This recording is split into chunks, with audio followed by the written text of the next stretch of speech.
কি খাবি আরেকবার বল। ফুচকা। তোমার শরীর খারাপ আমি খাবো না নাকি? আমি কি ইচ্ছা করে না? মানে মানুষ পারে এগুলো, পাশের একটা মানুষ দেবো পারে। এক পিস শুকনো।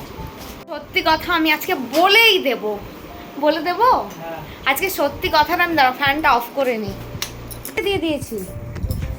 এখন সত্যি কথা আমি বলবো, তারপরে আমি বাজার যাব। এতদিন ধরে তোমাদের কাছে আমি গান গাইছিলাম না, আমার শরীর খারাপ, শরীর খারাপ, শরীর খারাপ, শরীর খারাপ, আমার ঠিক হয়ে গেছে। আর আমি বললেও দিচ্ছি আমার কি হয়েছে। তুমি বলিস না। যাই হোক, শরীর খারাপ আমার একদম ঠিক হয়ে। বলিস না, কিছু বলতে হবে না। আজকে একটা টেস্ট রিপোর্ট আমি করেছিলাম, যেহেতু আমার একটুখানি শরীর খারাপ হয়েছিল। তো সেই রিপোর্ট আমার খুবই ঠিকঠাক, সমস্ত কিছু নর্মাল, কোনো প্রবলেম নেই। তো আমি বলছিলাম, এর আগে একটা ভিডিও ক্লিপ আমি নিচ্ছিলাম, সেখানে আমি বলছিলাম, মানে তোমাদেরকে আমি এটাই বলছিলাম কি আমার শরীর ঠিক হয়ে গেছে, যে হ্যাঁ সব নর্মাল, এখন আমি ঠিক হতেই পারবো। আশিস বলছে না এটা বলিস না, বল এটা কি এখানে এসে আশিসের কৃপায় আমি সুস্থ হয়ে গেছি। বল আশিসের কৃপায় সুস্থ হয়েছে, বাড়িতে থেকে তোমাকে সুস্থ করতে পারে না, আমি এখানে তোমাকে নিয়ে আসলাম বলে সুস্থ হয়েছে। বাড়িতে যে ওষুধ খাচ্ছিলাম, বাড়িতে কেউ তোমাকে টেক কেয়ার করতো না, ওই দুবেলা ফল কেটে দিয়ে সে টেক কেয়ার হয় না, যত্ন করতে হয় তাকে, তোকে অবহেলা করতো সবাই এখানে। কত বড় বাজে কথা আমার বাড়ির লোকের নামে। হ্যাঁ আমি তোমাকে যত্ন করে সুস্থ করি, চলো। দাদা যাচ্ছি, ও এখন বাজার, আমরা বাজারে যাচ্ছি, সন্ধ্যাবেলা হয়েছে, আমরা একটু বাজারের ব্যাগ নিয়ে বাজার করতে যাচ্ছি দুজনা। ইচ্ছা করে আমরা কম কম সবজি নিয়ে আসি, যাতে আমরা ডেলি বাজার করতে যেতে পারি, কারণ দিনেরই একটা টাইমই আমরা বেরোই। এই যে বাজারের ব্যাগ নিয়ে নিয়েছি, কিন্তু ও এখন দেখি ব্যাগের মধ্যে 20টা টাকা খুঁজছে। ও নাকি এখন ফুচকা খাবে, কই আমি তো খাবো না। এক পিস দেবো তোরে শুকনো, তোমার শেষ হয়ে যাবে না লাভা। তাই খাবো, কতদিন খাই না, আজকে রিপোর্ট বেরিয়েছে, আমার কিচ্ছু নেই, যাই খেয়ে আসি। এক পিসই পাবা তুমি। হ্যাঁ হ্যাঁ তুমি ভেবো না 10 পিস পাবা। এক পিসই সই।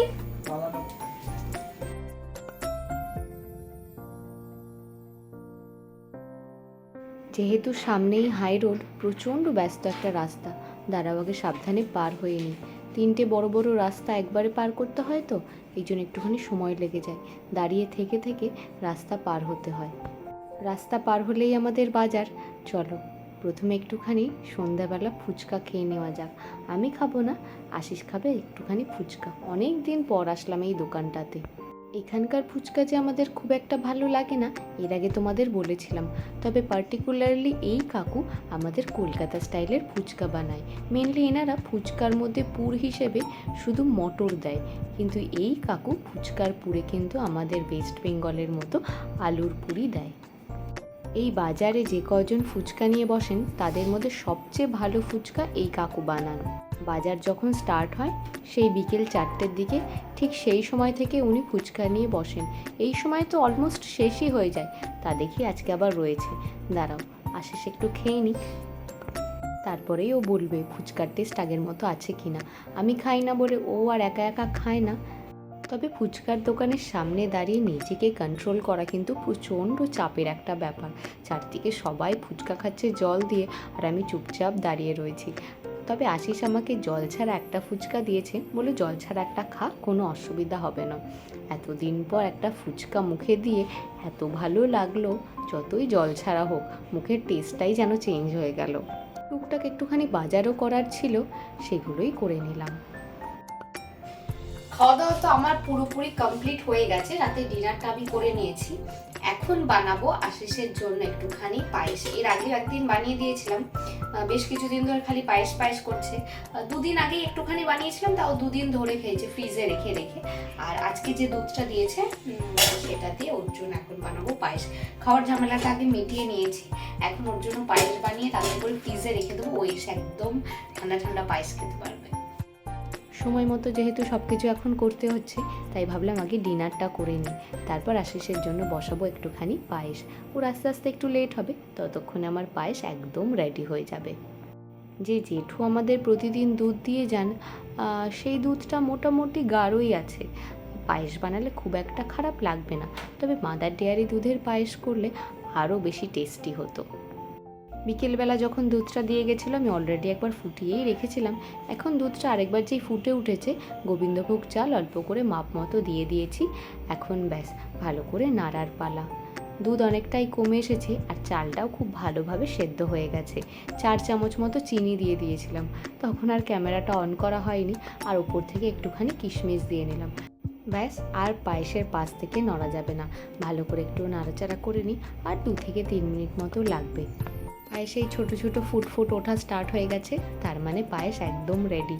আগে যখন মাকে দেখতাম পায়েস রান্না করতে, মা বারবার বলে দিত, দেখ যখন লাস্টে এই ছোটো ছোটো ফুট উঠবে তার মানে পায়েস একদম রেডি হয়ে গেছে। ব্যাস, এইবার নামিয়ে নিয়ে ঠান্ডা করে নেব। Hi guys, good morning. কেমন আছো তোমরা সবাই? Welcome back to the channel, welcome তোমাদের নতুন একটা ব্লগে। ঘুরিতে বাজে এখন প্রায় 9:30 মতো। আমি না আজকে সকাল থেকে একটুখানি বেশি পুজো ভাইবসের মধ্যে ঢুকে গেছিলাম। মানে এখানে তো আমি বেরিয়ে পুজোর শপিং করতে পারছি না, চারদিকে দেখছি সবাই শপিং করছে, ওদিকে সৃজার শপিং অলরেডি হয়ে গেছে। তো এবার আমারও হচ্ছে কি, আমি কবে করব, কেন আমার হচ্ছে না। যাই হোক, এখন তো বেরোনোর কোনো স্কোপ নেই, বেরোতেই পারি চাইলে, কিন্তু প্রচণ্ড বাইরে গরম।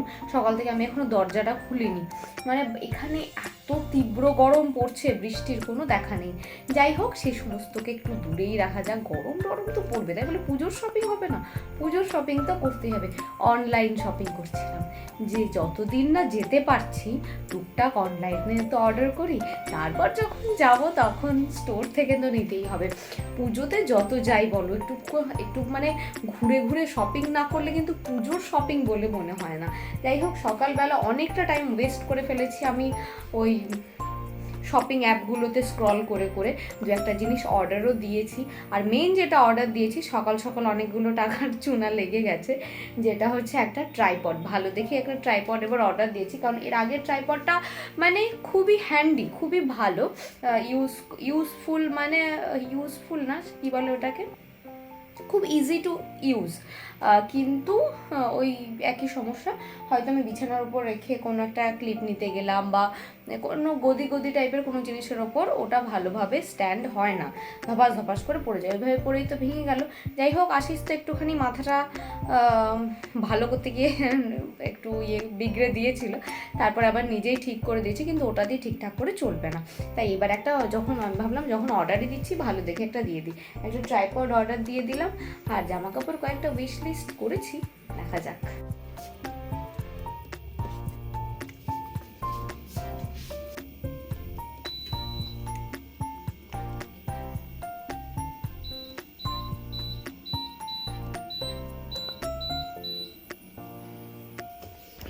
বিষয়টা কিছুই না, আমি যাব রান্নাঘরে। মাসি তো সমস্ত কাজ করে দিয়েই যায়, কিন্তু মেন সমস্যা হচ্ছে মাসি তো একবেলা আসে, এবার দুবেলার বাসন জমে যায়। এবার অত বাসন মাসিকে দিতে আমার নিজেরও খারাপ লাগে। ব্রেকফাস্টে যেটুকু বাসন, মানে ব্রেকফাস্ট বানানোর জন্য যেটুকু বাসন লাগবে সেটুকু আমি একটুখানি ধুয়ে নেব, কিন্তু তার আগে এসিটা চালিয়ে দিলাম। এত পচা গরম, আমি পারবো না। এখন বাসন মাজতে গেলে, মানে বাসনগুলো একটু ধুয়ে নিতে গেলে প্রচণ্ড গরম লাগবে, আর এই ঘর এখন পুরো গরম হয়ে রয়েছে। ভাবো, বাসন মাজবো তাও এসি চালিয়ে। বড় সড়ো ব্লান্ডার তো একটা হয়েছে, কালকে রাতে নুন শেষ হয়ে গেছিল। আমি আশিসকে বলেছি, ওরও মনে নেই আমারও মনে নেই, যদি আগে থেকে মনে থাকতো আজকে এখন যে ডিউটি থেকে আসলো তখন একেবারে নিয়ে চলে আসতো, কিন্তু নুন নেই।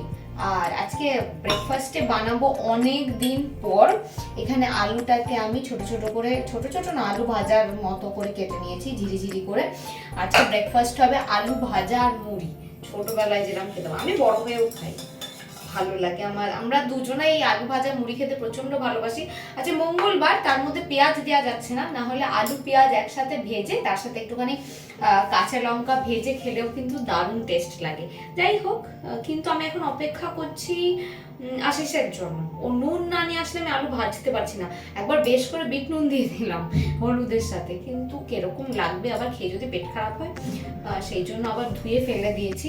এখন আমি ভাবছি কি, আপাতত হলুদ মাখিয়ে ভাজতে লাগি, আশিস চলেই আসবে, আমাদের তো পাশেই দোকান, তো তারপর ওপর দিয়ে নুনটা ছিটিয়ে দেবো।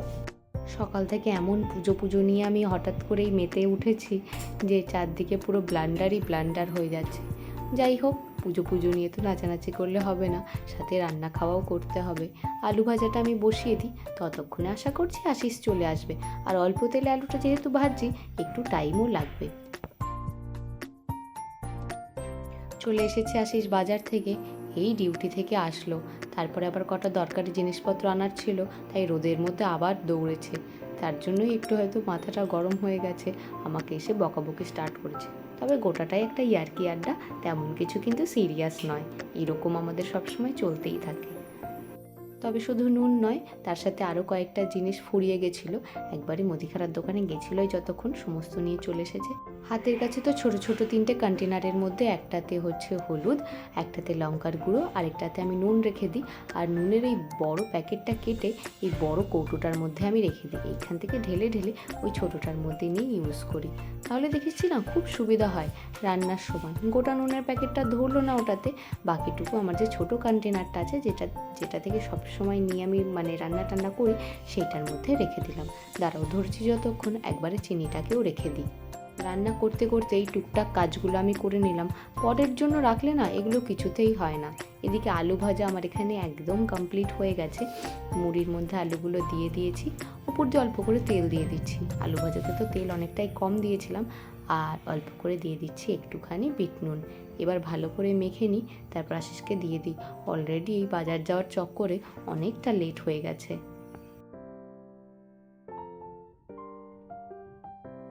মুড়ি আলু ভাজা খেতে আমরা দুজনেই প্রচণ্ড ভালোবাসি। দেখা যাক আজকে ওর রিয়াকশানটা কী হয়। তো দেখো, আবার ইয়ার্কি করছে। যাই হোক, এর মধ্যে না একটুখানি ছোট ছোট করে পেঁয়াজ কুচিয়ে দিলে, একটু লঙ্কা দিলে প্রচণ্ড ভালো লাগতো। আজকে পেঁয়াজটা দেওয়া যাবে না, আর লঙ্কা তো আশিস খায় না, তবে ওর ভালো লেগেছে বলেই মনে হচ্ছে। ব্রেকফাস্টের পর আশিস বেরিয়ে গেছে, আমরাও ঘরেই ছিলাম। হঠাৎ করে একজন ডেলিভারি দাদার কল আসলো, বলল তোমার একটা পার্সেল আছে।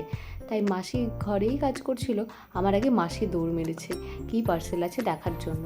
তবে আমি না কিছুতেই মনে করতে পারছি না আমি কি অর্ডার দিয়েছিলাম। ট্রাইপডটা তো আজকে সকালে অর্ডার দিলাম, এত তাড়াতাড়ি তো আসার কথা না, কিন্তু আমি কিছুতেই মনে করতে পারছি না। হয়তো কিছু একটা অর্ডার দিয়েছিলাম, এখন আর খেয়াল করতে পারছি না। ফ্লিপকার্ট থেকে আমি স্পঞ্জের এই কিচেন টপ ক্লিনারটা অর্ডার দিয়েছিলাম। বেশ 3-4 দিন আগে অর্ডার দিয়েছি, তো একদম বেমালুম ভুলে গেছি। একটা প্যাকেটে ওই 5টা মতো আছে, 140 টাকা মতো দাম নিয়েছে এটা। চলো, স্নান টান করা আমার হয়ে গেছে, চটজলদি পুজোটা দিয়ে নেব। ব্লগটাও তাহলে আজকে এখানেই এন্ড করছি। সবাই সুস্থ থেকো, ভালো থেকো, দেখা হচ্ছে নেক্সট ব্লগে।